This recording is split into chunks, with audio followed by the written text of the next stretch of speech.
So this is Katie's trip to Longhorn, and we actually have a video of her inside the store and outside the store. And normally I start outside, and we did do a little bit outside, but not much. And then we went in because we didn't have long before they closed.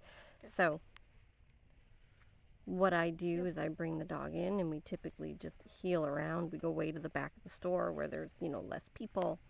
And we just work on making sure the dog's really focused on their heel. They're not sniffing all the toys and all the treats and all that, and get them really tuned in. And then, if you have a dog who's excitable or anxious or reactive, like Katie here can be really reactive sometimes, then we start making it a little bit harder and working more in the action up at the front of the store.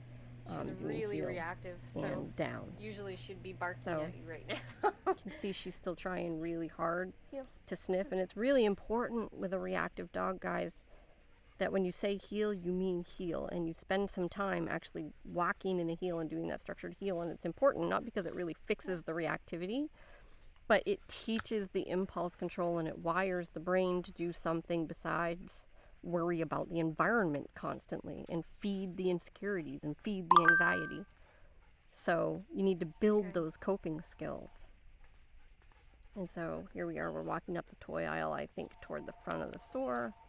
Yep, go up front here, and then we're going to go up and we're going to hang out up front for a little bit. And she did kind of get herself into a little bit of trouble. Not bad, nothing major. Very good. I just had a little trouble interrupting her fixation. You'll see here in a minute. Caught me a little off guard. Give her some you can see the muscular stimulation there,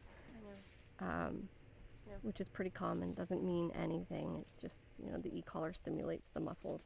You can see she's trying to scratch at it. Scratching at the stim. So I put her in a down here. I'm just going to let her observe kind of the world, things going on around her. But right here I see her getting fixated, and so I'm just trying to peel her away from that and move away a little bit so I can regain control, and then we're going to go back. Shorten this leash so she got a little too fixated. I had a long leash. I have a lack of hands because I'm holding the phone, and so I thought the best course of action right there was to just say heel, walk away, pull her with me, regain control, go back up front where the triggers are, and do it again. I'm going to go back up there. You can see still sniffing everything. Good.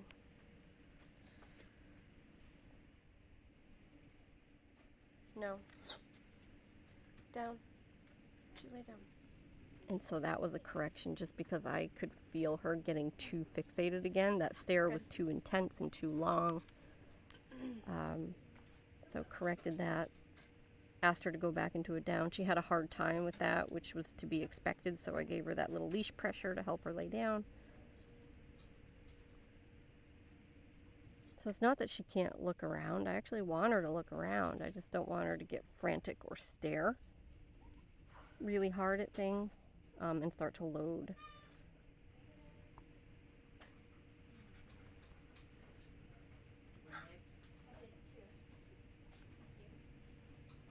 No.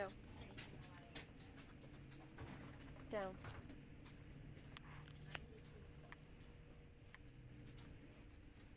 Down. Good. And you probably heard earlier when I had to peel her away and she was getting too fixated, she did let out a couple of little boofs. It never escalated beyond that. Probably, because of the accountability, and I cleaned that up really quickly, moved her away, created a little distance, got her back into her heel, and then we went back up front to do more of this work.